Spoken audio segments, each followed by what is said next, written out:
Today I'd like to tell you a story. This story takes place in the city of Silver Spring, Maryland in the 1930s. And it's about a married couple, and their names are Donna and Robert. And Donna and Robert were a very happily married couple, at least it seemed that way on the outside. Donna was very beautiful. She had dark hair and blue eyes. And Robert was a handsome man. He was tall and had brown hair and brown eyes.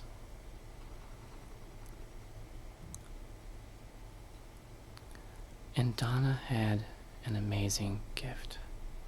She was clairvoyant, and she was able to see future events of people's lives.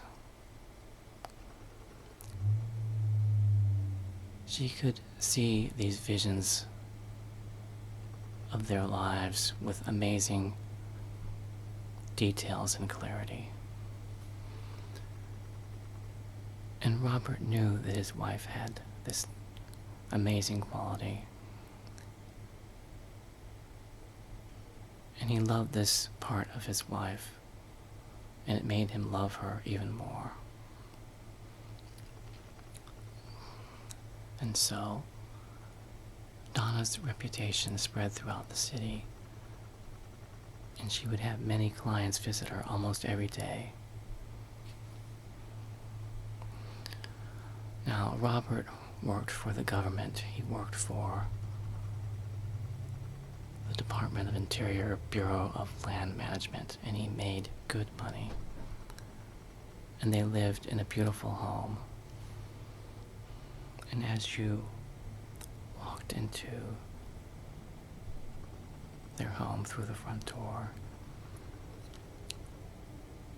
you were greeted by a lovely room with exquisite furniture and an ornately sculpted white marble fireplace.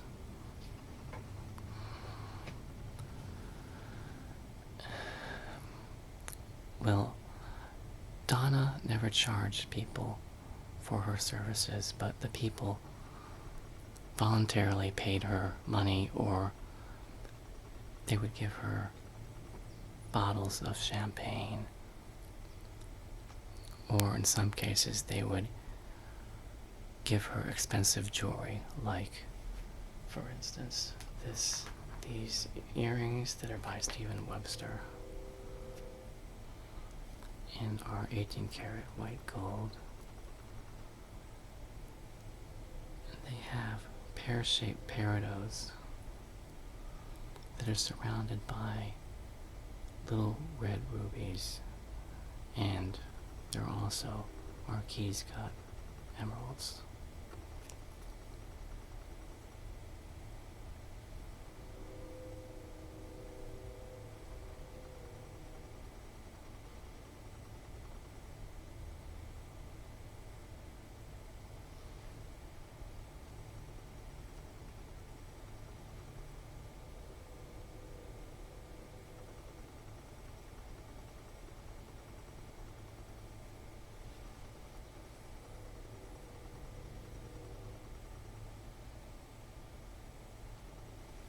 Or they would give her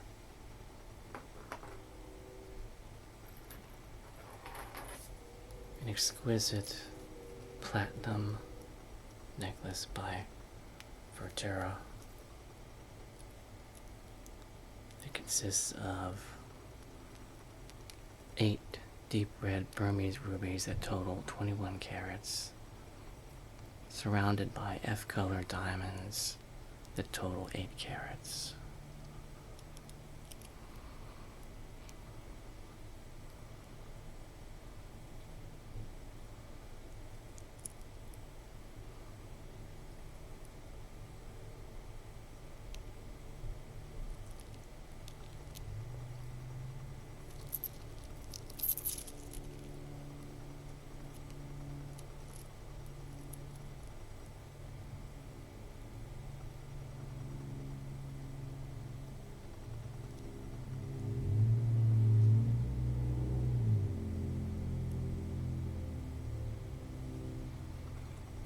would give her something like this Van Lele ring that's 18 karat white gold.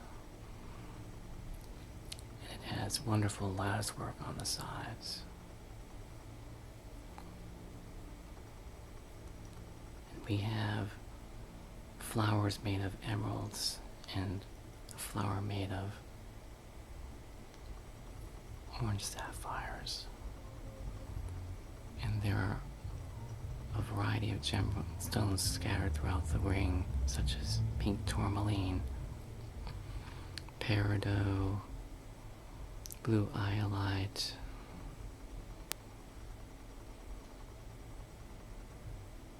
and in the center is a fantastic Australian opal that has wonderful, colorful fire.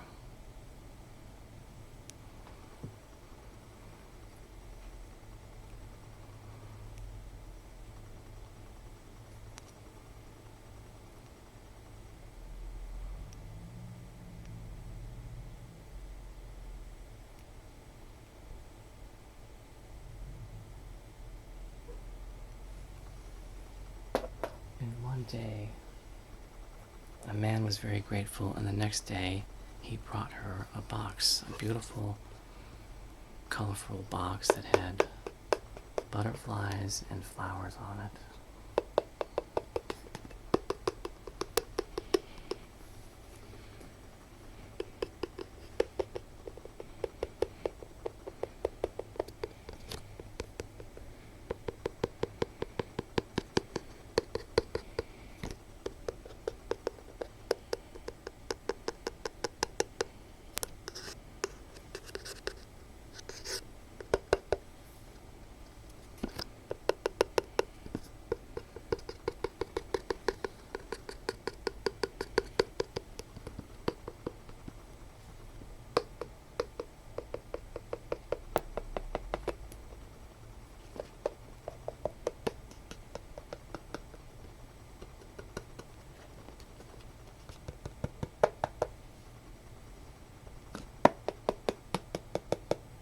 And inside the box was a beautiful tennis bracelet by Ricardo Basta that was 18 karat yellow gold, and it had 22 carats of princess cut diamonds.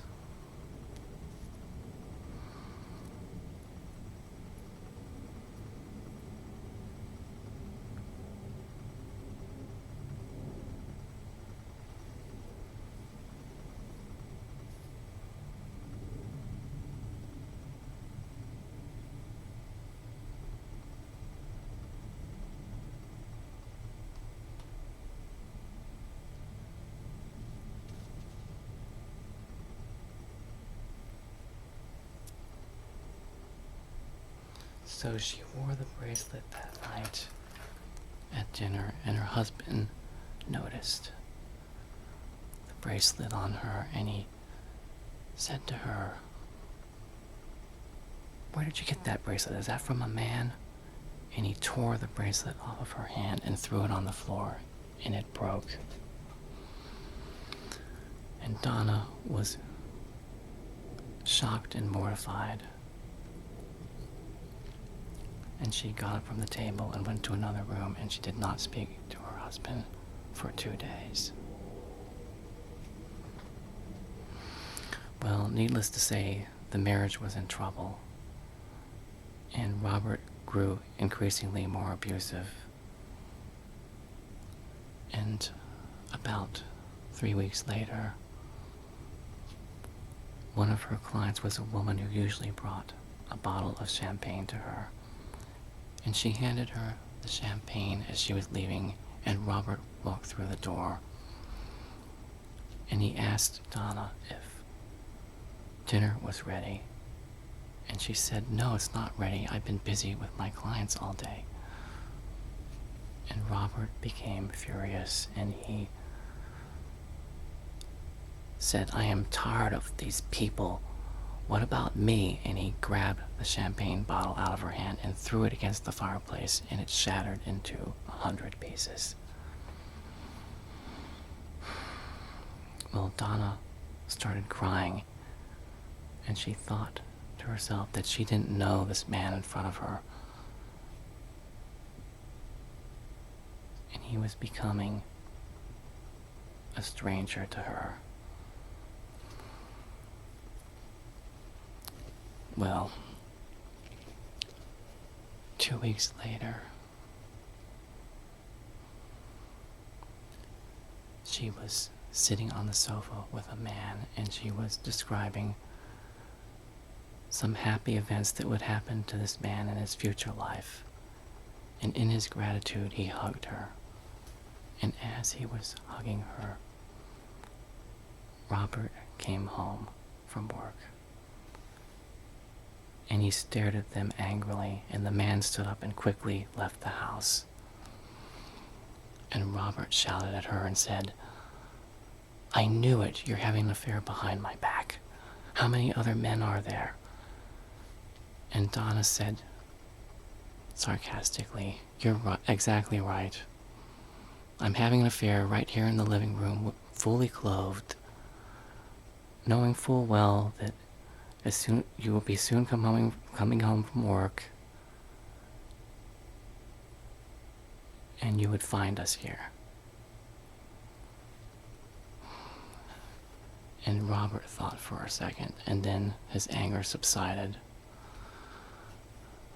But Donna said,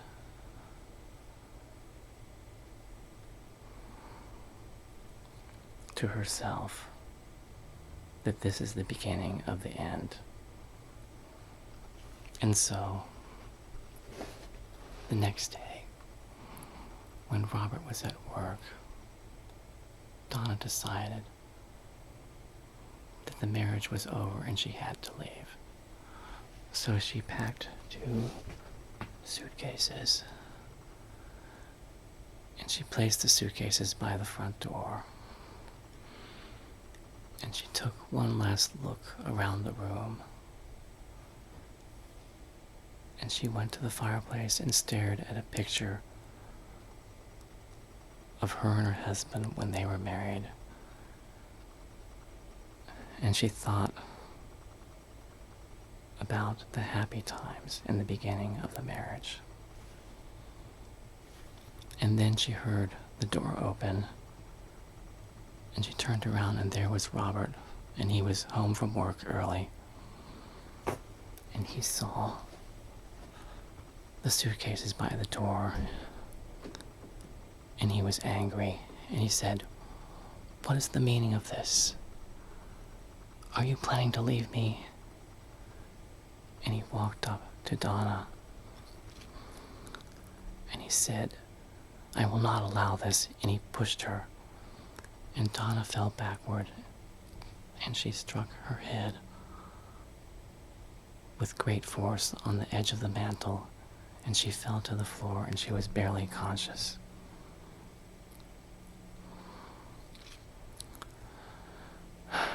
And Robert knelt down beside her and said to her, "Oh, Donna, what have I done?" And he started to cry. And Donna had a glimpse of that loving man that she used to know. And at that moment, she had a vision, and she was barely able to speak. And she said, "Robert, it's terrible, just terrible. A month from now, you better be careful. You need to watch out for..." And then she died.